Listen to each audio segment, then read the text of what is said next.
Assalamualaikum warahmatullahi wabarakatuh. Perkenalkan, nama saya Silma Afifah dengan NIM 211030057. Saya di sini ingin mempresentasikan bab 3, yakni mengenai dokumentasi dan kodifikasi Al-Quran sebagai pengumpulan tugas UAS studi Al-Quran. Yang pertama, tidak adanya faktor pendorong yang menyebabkan terjadinya pembukuan Al-Quran. Yang kedua, karena Al-Quran diturunkan secara berangsur-angsur. Dan di dalam penulisan Al-Quran, Rasulullah menyuruh beberapa sahabat, yakni Ali bin Abi Thalib, Abu Bakar As-Siddiq, Utsman bin Affan, Ubay bin Ka'ab, dan lain sebagainya. Sedangkan cara penulisan Al-Quran menggunakan pelepah kurma, kulit unta yang sudah dibersihkan. Bukan Al-Quran pada masa Abu Bakar As-Siddiq. Umar bin Khattab radhiyallahu anhu merasa khawatir melihat kenyataan ini. Lalu ia menghadap kepada Abu Bakar untuk mengajukan usulan mengenai pengumpulan dan pembukuan Al-Quran, karena dikhawatirkan Al-Quran ini mushaf-mushafnya akan musnah. Dan disebabkan karena peperangan Yamamah, akhirnya banyak para qori yang gugur dalam peperangan ini. Pembukuan Al-Quran pada masa Abu Bakar As-Siddiq pada kali ini berpijak kepada 4 hal. Yang pertama, ayat-ayat yang ditulis di hadapan Nabi yang disimpan di rumah beliau.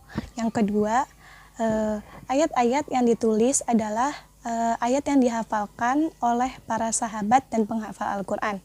Yang ketiga, tidak menerima ayat yang hanya terdapat pada tulisan atau hafalan saja, melainkan harus ada bukti bahwa itu tertulis dan dihafal.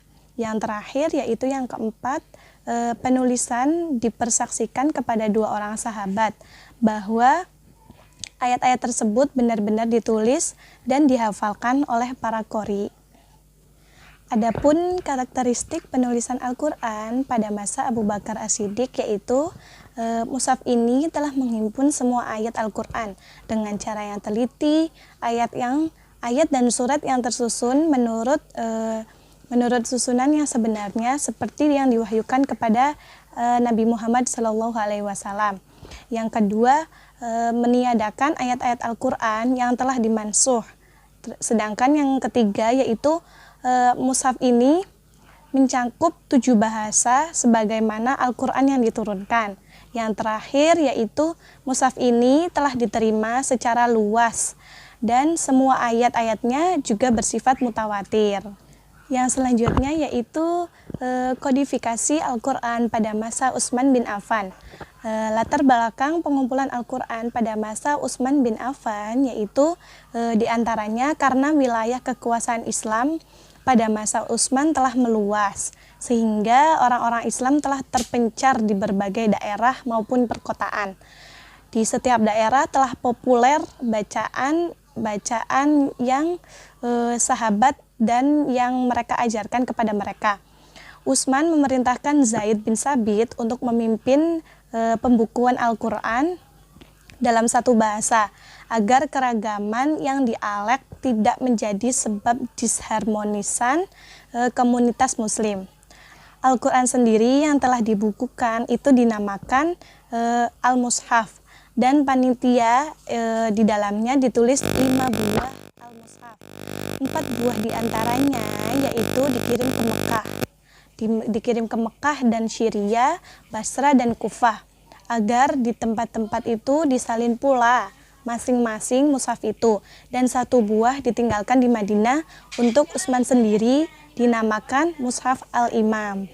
Maka dari itu mushaf yang ditulis di zaman Utsman itulah kaum muslimin di seluruh pelosok menyalin Al-Quran itu.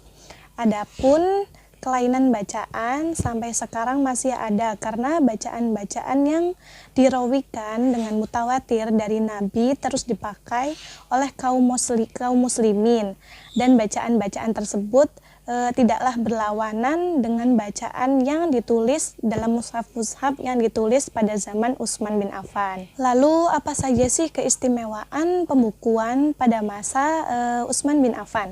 Yang pertama yaitu adanya penyederhanaan dialek dari 7 dialek menjadi 1 dialek. Yang kedua, Utsman bermaksud menyatukan mushaf umat.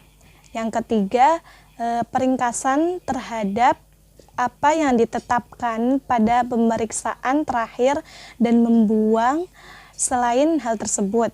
Sedangkan yang terakhir yaitu susunan ayat dan suratnya itu seperti yang dikenal pada saat ini. Sekian presentasi dari saya, kurang lebihnya mohon maaf. Wassalamualaikum warahmatullahi wabarakatuh.